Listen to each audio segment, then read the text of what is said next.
Hello అండి, అందరూ ఎలా ఉన్నారు? బాగున్నారా? ఈ వీడియో తీసి చాలా రోజులైందండి, కానీ నేను అప్లోడ్ చేయడం మర్చిపోయాను.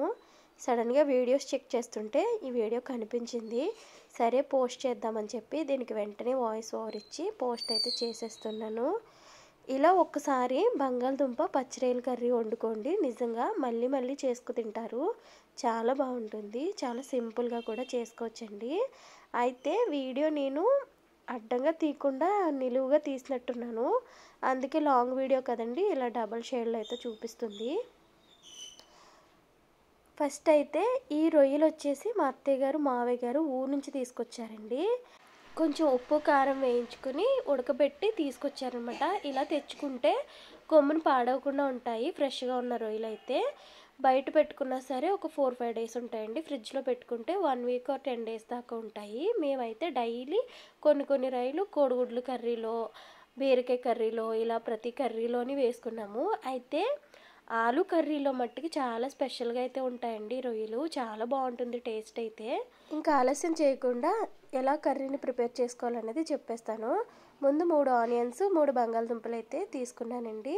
మరీ ఎక్కువగా ఆనియన్స్ వేసుకుంటే టేస్ట్ అసలు బాగోదు, తీపిగా అనిపిస్తుంది కర్రీ.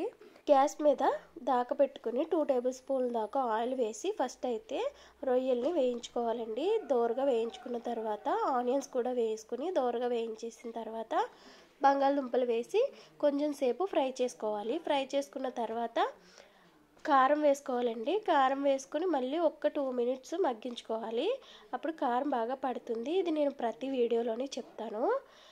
అలా దగ్గర పడిన తర్వాత వాటర్ వేసుకోవాలండి. తగినన్ని వాటర్ పోసుకొని మూత పెట్టుకొని ఒక 5 మినిట్స్ మగ్గించుకోవాలి. 5 మినిట్స్ తర్వాత మళ్ళీ కారం అవి చెక్ చేసుకొని ఉప్పు కూడా వేసుకోవాలండి. అప్పుడే ముక్కకి బాగా పడుతుంది బంగాళదుంపకి. కొంతమంది లాస్ట్లో వేస్తారు, ఇంకప్పుడు వేసినా కూడా యూజ్ అయితే ఉండదు, చప్పమడిపోతుంది. ఇంకొక 5 మినిట్స్ మూత పెట్టుకొని మగ్గించుకోవాలి. 5 నిమిషాల తర్వాత తీసి చూస్తే దగ్గరికి వచ్చేసి అయితే ఉంటుంది. కొత్తిమీర ఉంటే కొత్తిమీర వేసుకోవచ్చండి, ఇంకా బాగుంటుంది. నా దగ్గర కరివేపాకు ఒకటే ఉందని చెప్పి కరివేపాకు అయితే వేసాను. ఇది చేపల పులుసు అండి. అత్తయ్య గారు మావయ్య గారు ఊరు నుంచి వస్తూ తీసుకొచ్చారు. నాన్నమ్మగారు అయితే పెట్టించారంట. ఫ్రిడ్జ్లో పెట్టిన వల్ల ఇంకా గట్టిగా అయితే ఉంది. సేపు బయట ఉంచితే మళ్ళీ పులుసులా మారిపోతుందని చెప్పి బయట అయితే పెట్టుంచాను. నానమ్మ గారు వంటలు బాగా చేస్తారండి. నేను వెళ్ళానంటే ఎక్కువగా అయితే నేను చెయ్యను, నానమ్మ గారే చేస్తారు.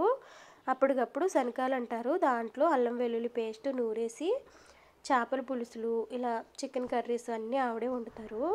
అయితే కొన్ని రొయ్యలు అయితే ఉన్నాయండి, వీటిని ఇంకా ఫ్రిడ్జ్లో స్టోర్ చేసాను. ఇక 5 మినిట్స్ అయిందని చెప్పి మూత తీసి చూశాను అనమాట. ఇంకా కర్రీ అయితే దగ్గరకు వచ్చేసింది, ముక్క కూడా బాగా ఉడికిందండి బంగాళదుంప. ఈ వీడియో చూసిన తర్వాత అసలు కర్రీసే రాని వాళ్ళు కూడా ఈ బంగాళదుంప కర్రీ ట్రై చేశారంటే నిజంగా చాలా బాగా కుదురుతుందండి. బంగాళదుంప వల్లే అనుకుంటాను నేనైతే, చాలా టేస్టీగా అయితే ఉంటుంది ఈ రొయ్యల కర్రీ. మరి ఇంకెందుకు ఆలస్యం, మీలో ఎవరైనా రాని వాళ్ళు ఉంటే ఖచ్చితంగా ఈ వీడియో చూసి తప్పకుండా అయితే ఒకసారి ట్రై చేసి టేస్ట్ అయితే చూడండి.